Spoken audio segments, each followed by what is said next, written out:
मग ते अदानीचे कसे धारावीमधले लोक देवनार डम्पिंग ग्राउंडवर न्यायचं, तसं तिथे देवनार डम्पिंग ग्राउंडवर नेण्याचा प्रयत्न हा कदाचित एकनाथ मिंदेंचा असू शकतो. पण बघा ना, जे मी फेकनाथ मिंदे एवढ्यासाठीच बोलतोय कारण सगळ्या गोष्टी तर फेक आहेतच, पण ही घोषणा देखील अशी फेक आहे त्यांची घोषणा काय, जर मी नीट ऐकलं असेल आणि तुम्ही पण नीट ऐका, ते त्यांच्या स्क्रीन व्हिडिओग्राफ पण आहे. त्यांनी सांगितलं आहे की पुनर्विकासासाठी पागडीच्या आम्ही म्हणजे ते भाजप आणि मिंदे हे नवीन धोरण आणत आहेत आणि त्या धोरणाप्रमाणे जे तिथे राहतात, जे टेनंट्स आहेत, जेवढी जागा त्यांची आत्ता आहे तेवढीच जागा निश्चित केली जाईल. म्हणजे जर तुम्ही 10 बाय 10च्या खोलीत राहत असाल, जो काही पुनर्विकास स्वतः करता त्याच्याप्रमाणे 500 square foot, 560 square foot, 700 square foot, कोणा 300 स्क्वेअर फूट, जे काही तुम्ही ठरवता ते होतं. पण मिंदेंच्या घोषणेप्रमाणे आणि ह्या धोरणाप्रमाणे तुम्हाला जेवढी जागा आहे आत्ता ती सुनिश्चित करून तेवढीच जागा तुम्हाला मिळेल.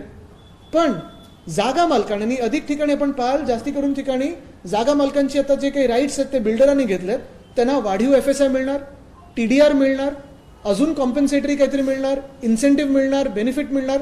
म्हणजे नेमकं तुम्ही कोणाचं सरकार आहात? ह्या जागा मालकांची लॉबी तुमच्या सरकारमध्ये काही फंडिंग काही केले का त्यांनी, किंवा काही वेगळ्या मार्गाने घुसलेत का?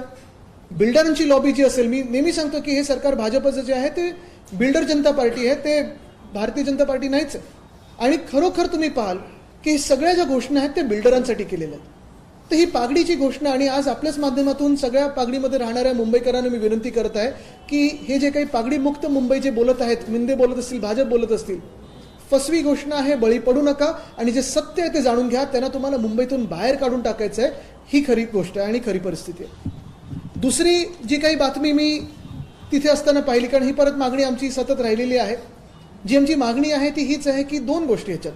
पोलीस हाऊसिंगबद्दलचा जो विषय येतो, पोलीस हाऊसिंग, जे पोलीस आमचे सगळे कर्मचारी आहेत, पोलीस ऑफिसर्स आहेत, त्यांना मुंबईमध्ये जिथे आत्ता पोलीस कॅम्प्स आहेत तिथे चांगल्या राहण्यासाठी चांगल्या जागा झाल्या पाहिजेत.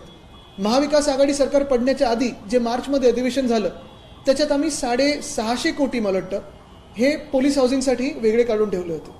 आपण पाहत असाल मोठ्या प्रमाणात आम्ही पोलीस हाऊसिंग सुधारतो, मुंबई असेल, इतर शहरांमध्ये असेल. पण हा सगळा कार्यक्रम आता ठप्प पडलेला आहे. आणि जे रिटायर्ड पोलीस परिवार आहेत त्यांच्या वतीने 2 मागण्या होत्या. एक, जो दंडनीय शुल्क जो आमच्या वेळी 25 रुपये प्रति स्क्वेअर फूट होता, जो आता 150 रुपये प्रति स्क्वेअर फूट केला आहे, तो स्थगित करून परत 25 रुपयावर आणावा.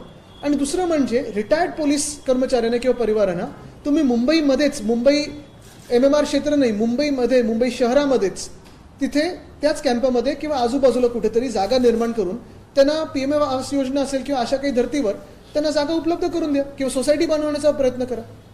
पण मला वाटतं मी हे जी बातमी ऐकली ती अध्यक्ष महोदयांचं एक बाईट ऐकलं की आता नवीन एक समिती गठीत होणार आहे.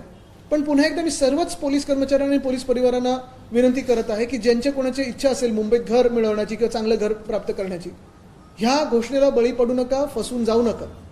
कारण पुन्हा एकदा तुम्हाला आठवण करून देतो, 2016मध्ये अशीच समिती गठीत झाली होती, 2019मध्ये अशीच घोषणा झाली होती, 2024मध्ये अशीच घोषणा झाली होती. आणि कलानगरच्या बाजूला आमच्याकडे जिथे गव्हर्नमेंट हाऊसिंग आहे, गव्हर्नमेंट कॉलनी आहे, आमचा निर्णय होता की तिकडच्या शासकीय कर्मचाऱ्यांना तिकडेच परमनंट हक्काची घरं देण्याची. पण हा निर्णय बदलून तिथे हायकोर्टासाठी ह्यांनी जागा निर्माण करून दिली. ठीक आहे, काही प्रॉब्लेम नाही. अवतीभोवतीची जागा आहे तिथे आपण शासकीय कर्मचाऱ्यांसाठी जागा निर्माण करू शकतो का? तर तिथे 10 महिन्यापूर्वी एक समिती बसली, अशीच समिती गठीत केली गेली. समिती बसलेली आहे, एकदाच भेटलेली आहे, पुढे बसूनच आहे. 10 महिने झाले, पुढे काही कारवाई झाली नाही आहे. तर पुन्हा एकदा मी तुम्हाला सगळ्यांना सांगतोय की फसून घेऊ नका. हे सगळं जे आहे हे निवडणुकीपूर्वीचं भाजपच्या फसव्या घोषणा आहेत, ह्याला बळी पडू नका. तिसरं आणि सगळ्यात महत्त्वाचं म्हणजे उपनगरामध्ये साधारणपणे दहिसर आणि जुहू ह्या परिसरामध्ये आपल्या सर्वांना माहिती आहे हाय फ्रिक्वेन्सी रेडार आहे, काही डिफेन्स लँड्स आहेत. आणि वर्षानुवर्ष तिथे आपण प्रयत्न करतोय, सगळेच प्रयत्न करतायत की इथे पुनर्विकासाला कशी चालना मिळू शकते. आमचं सरकार असताना देखील आम्ही पर्याय जागी शोधून तिथे पुढे काम सुरू करत होतो. पण हे सरकार जे आता भाजपचं सरकार आहे, गेले 2-2.5 वर्ष राज्यात आहे, 1 वर्ष देवेंद्र फडणवीस साहेब पुन्हा एकदा मुख्यमंत्री आहेत. पण पुन्हा करत आपण जर पाहिलं तर गेले 12 वर्ष भाजपचं सरकार केंद्रामध्ये, गेले 12 वर्षातून 2 वर्ष जर आमची सोडली, 2-2.5 वर्ष जर आमची सोडली तर भाजपचंच सरकार इथे राज्यात आहे. आणि तरी देखील जुहू परिसर असेल किंवा दहिसर परिसर असेल, अंधेरीचा परिसर असेल, DN नगरचा, ह्या खोट्या घोषणा पुन्हा भाजप तिथे जाऊन करत असतं. तिकडच्या जे मी एक स्लम सोसायटीचा उल्लेख केला, जुहू एरोड्रोमच्या बाजूला एक नेहरू नगर नावाची स्लम सोसायटी आहे. तिथे 2017 साली फडणवीस साहेब मुख्यमंत्री असताना निवडणुकीच्या ऐन काळात जाऊन घोषणा केली होती की तिकडच्या तिकडे भाजप सरकारमुळे त्यांना इन्सिटू रिडेव्हलपमेंट मिळेल. 9 वर्ष होऊन गेलेली आहेत. केंद्रात पण त्यांचंच सरकार आहे, इथे पण त्यांचंच सरकार आहे. गेले 3 वर्ष प्रशासक देखील मुंबई महानगरपालिकेचे त्यांचे आहेत. कुठे एक वीट हललेली नाहीये. तसंच आता ही घोषणा बघा, जी आम्ही मागणी केली होती त्याच्यावर उत्तर बघा काय घाईघाईत दिलं त्यांनी. मी मागणी केली होती की जुहू परिसरात असेल, DN नगरच्या परिसरात असेल आणि अर्थात दहिसरचा परिसर असेल, या हाय फ्रिक्वेन्सी रेडार आणि मिनिस्ट्री ऑफ डिफेन्सच्या जागेमुळे पुनर्विकास होत नाहीये. तर मी विचारलं होतं की याच्यावर पुढे काही कारवाई झाली आहे का. आता उत्तर बघा, मुख्यमंत्र्यांच्या निवेदनातून काय आलंय. दहिसर आणि जुहू येथे उंच वारंवारता रेडार केंद्र आहे, हाय फ्रिक्वेन्सी रेडार आहे. सदर रेडार केंद्राच्या आजूबाजूला परिसरात पुनर्विकास करताना इमारतींचं वगैरे वगैरे जे काय उंचीवर बंधनं येतं. आता उत्तर आहे का, ही हाय फ्रिक्वेन्सी रेडार केंद्रात तांत्रिकदृष्ट्या योग्य असलेल्या इतर ठिकाणी स्थलांतरित करण्याचा निर्णय शासनाने घेतलेला आहे. कधी घेतलाय, कसा घेतलाय, कोणी घेतलाय. फसून जाऊ नका. खोटं बोलतात, खोटं ऐकून घेऊ नका. नागरी विमान वाहतूक मंत्रालय, भारत सरकार आणि airport authority of India AAI ने दहिसर येथील रेडार गोराईला स्थलांतरित करण्याची सहमती दर्शवलेली आहे. ही सहमती कधी आली, आधी आली असेल तर त्याच्यावर पुढे काही कारवाई झाली आहे का. आणि तुम्ही आत्ता मी प्रश्न विचारल्यानंतर काही फोन करून विचारलं का त्यांना सहमती आहे का, म्हणजे तुम्ही फसवता ना. तसंच जुहूसाठी उत्तर बघा, अजून हास्यास्पद आहे. त्याचवेळी महाराष्ट्र सरकारने airport authority of India AAI च्या तांत्रिक पथकाला जुहू येथील रडारची पर्यायी जागा सुचवलेली आहे.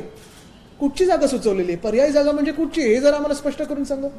सदर जागा AAI च्या तांत्रिक पथकाला पाहणी करण्याकरता निमंत्रित केलेले आहे.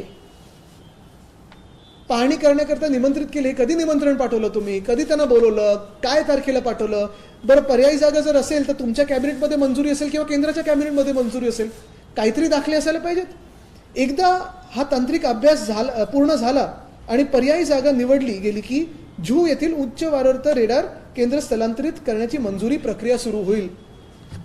ह्याचाच अर्थ हा आहे की दहिसर असो किंवा जुहू असो, आम्ही वर्षानुवर्ष मग 2014 पासून आम्हाला वाटलं होतं की NDA सरकार आमचं येतं आहे, काहीतरी बदल घडेल. आम्ही शिवसेना उद्धव बाळासाहेब ठाकरे पक्ष म्हणून हा विषय सातत्याने मांडत आलेलो आहे. तसाच हा विषय पुन्हा एकदा मी ह्याच अधिवेशनात मांडला की जुहू येथील हाय फ्रिक्वेन्सी रेडार आहे, दहिसर इकडचं हाय फ्रिक्वेन्सी रेडार असेल, तिकडचं एअरपोर्टचं असेल किंवा इतर काही गोष्टी असतील, ह्या सगळ्या अडचणींमुळे तिकडचा पुनर्विकास जो अडलेला आहे त्याच्यावर पुढे काय झालं. आणि मुख्यमंत्र्यांकडून असं हास्यास्पद उत्तर आलेलं आहे की दोन्ही ठिकाणी सहमती दर्शवलेली आहे. एका ठिकाणी आम्ही पथक निमंत्रित केलेलं आहे. हे आमंत्रण गेलं कधी, कुठची जागा दाखवलेली आहे, कधी ही फाईल गेली, कोणाला तुम्ही कोणाशी बोललात, हे सत्य देखील त्यांनी लोकांसमोर आणावं.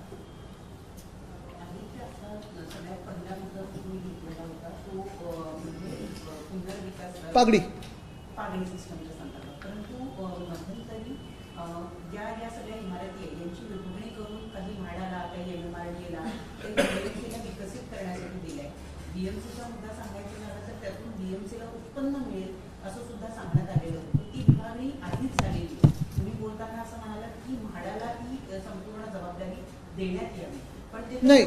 माझं म्हणणं हे आहे, सक्षम प्राधिकरण म्हणून जेव्हा आपण बोलतो की ही बिल्डिंग डिलॅपिडेटेड आहे की नाही, जो काही कायदा 79 आणि 79B अमेंडमेंट आली त्याच्यात म्हाडा हे सक्षम प्राधिकरण असेल हे सांगितलं होतं. आधी BMC होती डिलॅपिडेटसाठी, पण आता उपकर प्राप्त ज्या इमारती आहेत ह्या अमेंडमेंटमुळे म्हाडाच करते असं सगळ्यांची एक सहमती सरकारमध्ये आहे. पण जी केस झाली आहे ती कॉम्पिटंट अथॉरिटी नेमकी कोण आहे ह्याच्यावरनं झाली. तर हा तिढा जो काही आहे तो राज्य सरकारने सोडवावा. आणि ह्याच्यात घुसायचंच नसेल, राज्य सरकारला ह्या तिढ्यात जायचंच नसेल तर पर्यायी मार्ग हा आहे. जर आता तुम्ही हीच इकडे पूर्ण रांग बघाल, इथे शिवसेना भवनाला येताना आजूबाजूला दोन्ही बाजूला उपकरप्राप्त इमारतीच आहेत. जवळपास दक्षिण मुंबई आणि दक्षिण मध्य मुंबई या सगळ्या इमारती उपकरप्राप्त आहेत जास्तीत जास्त. आणि जवळपास सगळ्या इमारती 60, 70, 80, 90, काही 100 वर्षाच्या पुढच्या आहेत, काही चाळी आहेत. आता जी घोषणा सरकारने केली की तेवढीच तुम्हाला जागा मिळेल टेनंट्सना, ज्या चाळींमध्ये 10 बाय 10ची खोली आहे किंवा कॉमन टॉयलेट आहे, मग तेवढंच तुम्हाला मिळणार का. जे पगडीवाले मागतात ना त्या 3 गोष्टी आहेत. एक, त्यांना संरक्षण द्या टेनंट्स म्हणून. दुसरी गोष्ट म्हणजे ट्रिगर नेमानं 60 वर्षाची बिल्डिंग असेल, 30 वर्षाची बिल्डिंग असेल, वय तुम्ही ठरवा काय पाहिजे ते, पण मोडकळीस यायलाच पाहिजे असं कशाला, लोकांचे हाल झालेच पाहिजेत असं कशाला. तुम्ही पागडी सिस्टम बद्दल बोललात, खास करून साऊथ मुंबईमध्ये या चाळी तुमचं पण पागडीच होतं ना? हो, माझाही पागडी. आता मी अनेक वेळा फिरलाय. तुम्ही वाचलात, तुमचं रिडेव्हलपमेंटला गेलं ऑलरेडी आमचं त्याच्या आधी. फॉर्च्युनेटली आमचं गेलंय, पण बाजूच्या नाही गेलं. माझा प्रश्न असा आहे की महारेरासारखी एक कॉम्पिटंट अथॉरिटी आहे जी इतर वेळी नवीन कन्स्ट्रक्शनवर नेहमी एक वचक ठेवून असते, पण रिडेव्हलपमेंटची जेव्हा गोष्ट येते किंवा पागडीची जेव्हा गोष्ट आहे, तेव्हा महारेराला काही अथॉरिटी नाहीये. तर जेव्हा तुम्ही कॉम्पिटंट अथॉरिटीची गोष्ट करता तर महारेराला एक अथॉरिटी द्या तर चालतील का, किंवा महारेरा ही तुम्हाला वाटतं का की कॉम्पिटंट अथॉरिटी आहे? बघा, मुंबईमध्ये साधारणपणे 14,500 ते 15,000 इमारती ज्या सेस्ट आहेत किंवा उपग्रहप्राप्त आहेत. माझं मत स्पष्टपणे असं आहे की जे आपण अमेंडमेंट आणली होती दोघांना फेअर होती, दोघांना बरोबरची होती. जे जागा मालक आहेत त्यांना पहिली संधी देत होतो आणि तेव्हा टेनंटशी त्यांना साधारणपणे सहमती लागत होती. तसंच जर जागा मालकांना जमत नसेल तर टेनंट्सचा मार्ग मोकळा आहे, जो काही विकासक नेमायचा आहे तो. आणि विकासक नेमल्यानंतर जागा मालकाला कॉम्पन्सेशन मिळत होतं. तर म्हणणं एवढं साधं सोपं आहे की सगळं काही बाहेर एकाच अथॉरिटीवर टाकण्यापेक्षा, एकाच प्राधिकरणावर टाकण्यापेक्षा तुम्ही जे चालू आहेत त्याला थोडा मार्ग सोपा करून द्या. कारण का अनेक आता रेराचा पण जो विषय आहे, मी आपल्याला आठवत असेल अधिवेशनात ह्याच मांडलं होतं की SRA ला पण रेरासारखी एक अथॉरिटीची जरूर आहे. कारण रेरामध्ये आता किती वर्ष केसेस काही काही पेंडिंग आहेत. कारण का रेरामध्ये जज एकच आहे, जास्तीत जास्त. तेच.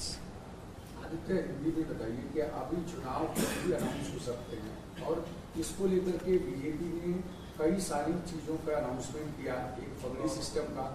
दूसरा, कल पीयूष गोयल ने एक फेसबुक लाइव किया कि रडार को दरअसल जो एयरपोर्ट अथॉरिटी के रडार से उनको हमने बुराई घोषित कर दिया है. तो इस तरीके से देखते हैं इसका कितना असर?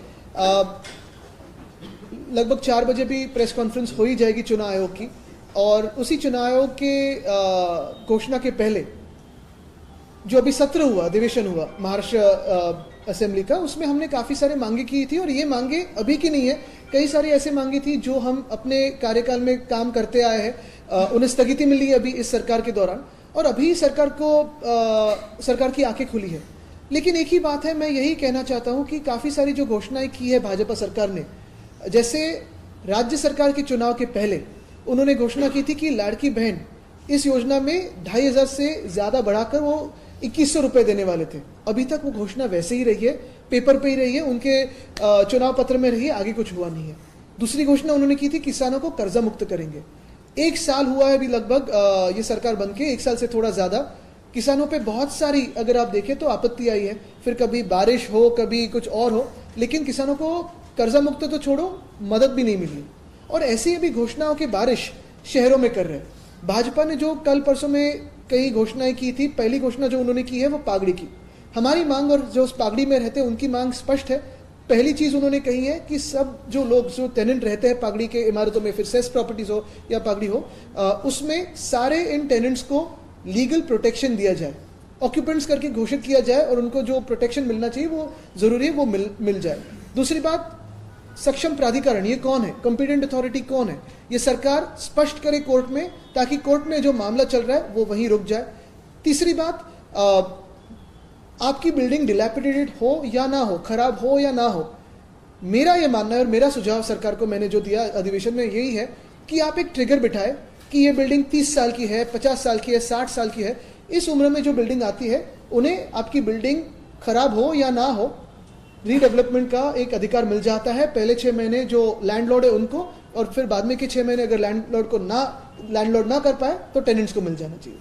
लेकिन जो भाजपा की घोषणा है, जो मिंदे की घोषणा है, वो कहते हैं कि हम मुंबई को पगड़ी मुक्त करेंगे. वो कैसे करना चाहते हैं? तो पगड़ी में जो रहते हैं उनको मुंबई के बाहर ढकेलना चाहते हैं. सीधी बात है, स्पष्ट बात है. उनकी जो घोषणा है उसमें यही बात उन्होंने कही है कि जो टेनेंट अभी जितने एरिया में रहता है उसे उतना ही एरिया मिलेगा. क्यों? अगर पुनर्विकास की बात हो रही हो, विकास की बात हो रही हो, तो ज्यादा एरिया क्यों नहीं मिलना चाहिए? 300 स्क्वायर फुट हो, 500 स्क्वायर फुट हो, 560 हो, और वो सारी जो चीजें हैं वो निगोसिएशन में रखनी चाहिए, फ्री मार्केट में रखनी चाहिए, टेनेंट्स पे आधारित होनी चाहिए, ना कि सरकार पे. दूसरी बात उन्होंने जो की है वो यही है कि लैंडलॉर्ड हो या लैंडलॉर्ड से अधिकार जो बिल्डर लेते हैं उनको FSI बढ़ाकर मिलेगा, TDR मिलेगा, इंसेंटिव बेनिफिट मिलेंगे. तो सारी की सारी बातें जो सरकार है, वो जो मैं पहले से कहते आया हूं कि ये बिल्डर कॉन्ट्रैक्टर की सरकार है, वो बिल्डर कॉन्ट्रैक्टर की ही सरकार है, जनता की सरकार नहीं है, स्पष्ट हो जाता है. दूसरी बात जो आपने कही, जो रेडार की है, पिछले 10-12 सालों से केंद्र में भाजपा की सरकार है. पूरी मेजॉरिटी की सरकार है। हम भी जब उस एनडीए सरकार में थे हमारी भी मांग यही थी और बाद में भी हम मांग भी करते रहे। हमारी जब सरकार थी महाराष्ट्र में उस पर काम भी करते रहे। दहिसर हो या फिर जुहू, इस परिसर में जो हाई फ्रीक्वेंसी रेडार है, डिफेंस की लैंड है, इसी की वजह से वहाँ का जो पुनर्विकास है वो कहीं ना कहीं रुक जाता है, कहीं ना कहीं अट जाता है, गतिरोधक उसमें आ जाता है। और हमारी मांग यही रही है कि इस हाई फ्रीक्वेंसी रेडार को शिफ्ट किया जाए। सालों से हमारी मांग रही है। फिर एक बार मैंने ये मांग दोहराई, इसका मैंने अभी अधिवेशन में भी मेरे भाषण में इसका जिक्र किया। और अभी मेरी मांग के बाद जो भाजपा ने कहा है कि जुहू और दहिसर के हम जो हाई फ्रीक्वेंसी रेडार है वो हिला देंगे। लेकिन मैं लोगों से यही विनती करूंगा, वहीं के जो आजू बाजू के जो नागरिक हैं उनसे यही विनती करूंगा कि भाजपा झूठ बोल रहा है, कृपया करके इस झूठ में आप ना फंसे। क्योंकि अगर करना होता तो अभी तक कर देते थे। 12 साल इनकी केंद्र में सरकार है, 10 साल इनकी राज्य में सरकार है, पिछले 3 सालों से भी इनके राज्य की सरकार है, बीएमसी में प्रशासक इन्हीं का है। और ये करते हुए भी हमने जब मांग की फिर एक बार, तब चुनाव के पहले जाके इन्होंने कहा है कि जुहू में हमने इनवाइट किया है एआई को कि दूसरी जगह कौन सी है देखने के लिए, और गोराई का भी जो वो दिखा रहे जगह अभी कोई स्पष्टता नहीं है। तो ये साफ तौर पे झूठ बोल रहे हैं। ऑपरेशन मुस्कान के तहत सरकार ने कहा कि हम लड़कियों को या बच्चों को खोज रहे हैं जो मुंबई या महाराष्ट्र से जा रहे हैं, लेकिन जो आंकड़े आ रहे हैं कि हर दिन बहुत ही भयानक आंकड़े हैं। और इस राज्य में गृह मंत्री कौन है ये भी आज पूछने की बात आई है। यालाच एक जोडून प्रश्न आहे. काल जी टीका केलेली होती त्याच्यावर आज उत्तर देताना अमित साटम असं म्हणालेले आहे की निराशेच्या गर्तेत गेलेले आहेत उद्धव ठाकरे आणि त्यामुळे ते अशी वक्तव्य करतायत. भारताच्या इतिहासामध्ये सत्तेत असलेल्या पक्षातले आमदार मोठ्या प्रमाणावर उठून बाहेर पडणं आणि नवीन सरकार स्थापन करणं हे भारताच्या इतिहास एकमेव उदाहरण आहे ते शिवसेनेचं आहे. या निराशेच्या भावनेतून उद्धव ठाकरे असे टीका करतात. चिल्लर लोकांना मी उत्तर देत नाही। गृहमंत्रालयाचा विषय आलेला म्हणून काल कांदिवलीमध्ये पोलिसांवरती काही गुंडांनी हल्ला केलेला जे आरोपीला पकडायला गेले होते. पण हेच तर मी तुम्हाला सांगतो, तुम्ही कुठच्याही शहरातच बघा आणि तुम्हाला आज पुन्हा एकदा विचारतो मी, गृह खातं चालवायचं कसं किंवा म्हणजे तुमच्या फोनमध्ये घुसायचं कसं हे भाजपला बरोबर माहिती आहे, ते सोडा. पण गृह खातं असेल, कायदा सुव्यवस्था असेल किंवा भ्रष्टाचारी कारभार असेल, आणि मग ह्याची तुलना कुठच्याही दुसऱ्या शहरांबरोबर करा आणि शहर चालतं कसं. तुम्ही मला एक शहर दाखवा या देशामध्ये जे भाजप शासित आहे आणि चांगलं चाललं. आदित्य तेजस्वी घोसाळकर यांनी आज भाजपमध्ये प्रवेश केलेला आहे. आपल्या पक्षाशी जुनं नातं राहिलेलं आहे घोसाळकर कुटुंबियांचं. त्या बोलताना असं सुद्धा म्हणाले की मला खूप वेदना होत आहेत, परंतु मला हा निर्णय नाही, बोलण्यासारख्या खूप गोष्टी आहेत त्याच्यावर, पण आज मी बोलणार नाही कारण मला ह्या विषयाकडनं डायव्हर्ट करायचं नाही आहे. परंतु आजच त्यांचा पक्ष प्रवेश होऊ दे ना. झाला. बिलकुल नाही, पण त्याच्यावर नंतर बोलेन. खूप आमच्याकडे पण खूप गोष्टी बोलण्यासारख्या आहेत. येत्या दिवसामध्ये आणखी काही लोक जाऊ शकतात. बघा, सगळं काही झालं तरी मुंबईचे हाल आपण पाहताय. आणि जे कोणी भाजपमध्ये प्रवेश करतील पुढच्या काही दिवसांमध्ये असतील किंवा भाजपला मतदान करतील, जे काही मुंबईचे हाल आहेत त्याला ते स्पष्टपणे जबाबदार राहतील, थेटपणे जबाबदार राहतील. जे धारावी मॉडेल तुम्ही सतत क्रिटिसाइज करत असता की धारावीच्या लोकांना बाहेर काढलं जाते, मला वाटतं सावकाडी सेक्टर मुंबई पागडी मुक्त जे एकनाथ शिंदे बोलत आहेत सतत, फेकनाथ मिंदे बोलत आहेत सतत, ते पागडी मुक्त हेच आहे की त्यांना मुंबईमधला जो टक्का आहे पागडीमध्ये राहणारा त्यांना सगळ्यांना बाहेर काढायचं. दादरमध्ये स्थानिक जे भाजप आहेत त्यांनी आंदोलन केलं की मच्छीमार जे आहेत म्हणजे रस्त्यावरती मच्छी मार्केट चालू करणार नाही म्हणून स्थानिक भाजपच्या नेत्यांनी आंदोलन केलं. कसं बघतात? त्यांना आता कोळीवाडे पण असेच करायचे आहेत. आपल्याला आठवत असेल ससून डॉकचा पण विषय हाच आहे. जिथे ज्या भाजपच्या खासदाराला नाकावर रुमाल घेऊन फिरण्याची सवय आहे, जर मुंबई महानगरपालिका त्यांच्या हातात गेली तर असंच सगळं आपल्याला ते दुसरीकडे स्थलांतरित करून देतील. आज अधिवेशन काल संपलं आणि आज निवडणूक आयोग पत्रकार परिषद घेते आहे. कदाचित निवडणूक आयोगाने त्यांना सांगितलं असावं सरकारला की तुम्ही लवकर आठवा. कदाचित सरकारने सांगितलं असेल की आमचं अधिवेशन संपलंय, तुम्ही घ्या. कसं बघताय आपण? काल एकनाथ शिंदे यांनी भाषणामध्ये धुरंधर चित्रपटाचा उल्लेख करताना स्वतःला धुरंधर कुठे दूर गेलं माहित नाही मला, पण जाऊ देत. मुख्य गोष्ट हीच आहे की तुम्ही जे बोललात ना आता, कदाचित हे मी पहिल्यापासून बोलत आलोय की एकामेकांच्या ऑफिसमधून काम करतात. पण असं मी पुन्हा एकदा आपल्या सर्वांना ह्याच गोष्टींवर आणतो, कारण हे विषय जे आहेत ते लाखो मुंबईकरांच्या जीवनाशी निगडीत आहेत, त्यांच्या घरी हे जाणारे विषय आहेत.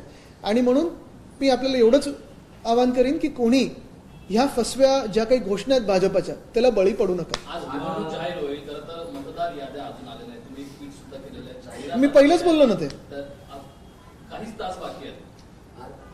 थोडा इंतजार कीजिए. आदित्य 25 वर्ष चुनाव आयोग की सत्ता होती मीटिंग के असं पहले आशिषला एकनाथ बोलतात. शिंदे आम्ही गेल्या 5 वर्षाचा सर्व हिशोब मांडतोय परंतु आता ऐका, नाही एक मिनिटं एक तर त्यांना परत ते खूप बिचारे आहेत, मी त्यांना काही उत्तर जास्ती देत नाही, पण भाजपला हे बोलतोय ते कुणाल कामरा कसं बोलतात ना, नाव न घेता सगळं काही बोलतात आणि सांगतात आता केस टाकून दाखवा, तुम्हीच असाल तर तुम्ही केस टाकाल.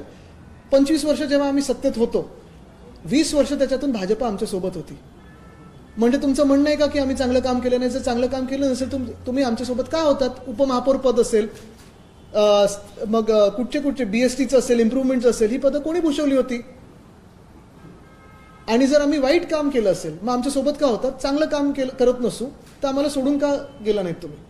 कोविडचा देखील उल्लेख केला आहे. कोविडमध्ये देखील उल्लेख केला आहे त्यामध्ये की अनेक जे डेटा आहे ते स्वतःच्याच लोकांना दिले. बघा, कोविडमध्ये जे काही तुम्हाला मुंबईत आणि महाराष्ट्रात चित्र दिसत होतं, लोक मुंबईत आणि महाराष्ट्रात कुठून फ्लाईट घेऊन येऊन थांबण्याचा प्रयत्न करत होती, कारण जे गुजरातमध्ये, सुरत असेल, अहमदाबाद असेल किंवा उत्तर प्रदेशमध्ये भयानक चित्र दिसत होतं ते महाराष्ट्रात कुठेही दिसलं नाही. जे मायग्रंट लेबर होतात त्यांना पण आम्ही रेल्वे मंत्र्यांना फोन लावून तेव्हा सांगत होतो 23 मार्चला जेव्हा ते जनता कर्फ्यूचं चाललेलं बूथ, की ह्यांना सगळ्यांना जाऊ द्या, मुंबईत केसेस नाही आहेत. तेव्हा त्यांनी सांगितलं नाही. आणि मग 1 मेला जेव्हा केसेस पूर्ण टॉप पीकला गेलं तेव्हा त्यांनी ट्रेन्स उघडल्या होत्या आणि तो देशभर सगळं पसरलं होतं. पण मायग्रंटचे काय हाल झाले होते आपल्या मुंबईत पण आपण पाहिलं असेल. मुंबईत कुठेही किंवा महाराष्ट्रात कुठेही आम्ही कोणालाही त्रास होऊ दिला नाही, जसं गुजरातमध्ये झालं की उत्तर प्रदेशमध्ये झालं. पारदर्शक आम्ही कारभार चालवत होतो.